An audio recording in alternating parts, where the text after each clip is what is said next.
right, let's move on now. We've got U.S. Federal Reserve Chief Ben Bernanke, who says fears QE could hurt the financial system should not deter policymakers from taking any action. In his last planned public remarks as head of the U.S. Central Bank, Bernanke also said he is confident inflation will remain in check even as the Fed pulls back its support. We've developed all the tools we need to manage interest rates, to tighten monetary policy, even if the balance sheet stays where it is or gets bigger. And because we can do that, that means that we can run monetary policy in the normal way and avoid any risks of undue inflation or other such problems. So I don't think that's a concern. Okay, Jeff Taylor, managing partner at Digital Risk, joins me live from New York at this very late hour on Thursday evening. Jeff, thank you very much for taking the time to talk to us on cash flow. So Ben Bernanke, thank you for having me. Evening to you. Ben Bernanke is stepping aside, and largely what he tried to engineer here was very, very experimental. All things said and done, will it be a success story? I'll tell you what, you got to look at what Bernanke's done, and it's been very, very successful. Look at the stock market. The appreciation's been great. House prices are on a significant rise, and the inflation that many thought that we would get hasn't happened to date.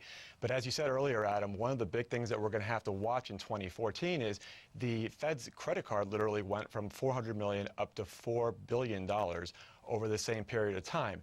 Now, those interest rates on a lot of those bonds are 3.5%, 4%. So as the market rises in interest rates, who are going to be the buyers for those bonds? What banks? The Fed may be in a position where it'll be holding a lot of those to maturity. The good news is, especially from a mortgage perspective, those delinquency rates are at all-time lows. So as a U.S. taxpayer, I feel pretty good about those bonds being in my portfolio. But a lot of the critics say that, okay, they can hold those securities to maturity, run off their books, so to speak. But with the U.S., of course, constantly needing to raise more money in terms of more debt, that is really a very unrealistic scenario. You know what, it's going to have to play out in 2014. We are really sort of on uncharted waters.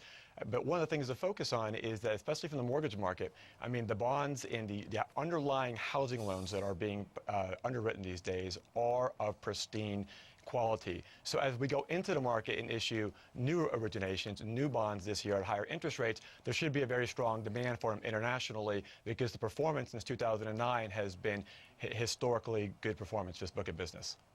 Okay, let's quickly talk about the earnings season that's upon us. What impressions have you been left with? I mean, because a lot of the research firms, S&P Capital IQ, Reuters, Thomson Reuters, and also FactSet have said that the guidance from corporations have been at the most negative in a very, very long time. Also, you look at I mean, obviously we've been following the earnings over the last couple of days from the banks, and for the most part, the earnings have been very strong across the board.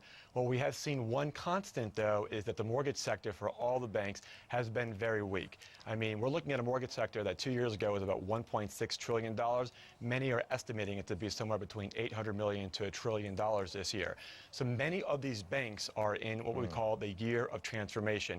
They're looking how do they right-size their operations, how do they produce quality loans and take advantage of different technologies to make sure they're providing great customer experience, a loan product that has very few defects, zero defects, and they're also complying with all these new rules and regulations, Dodd-Frank's, ability to repay, that are so important, and especially just as I've last week in the U.S. housing market.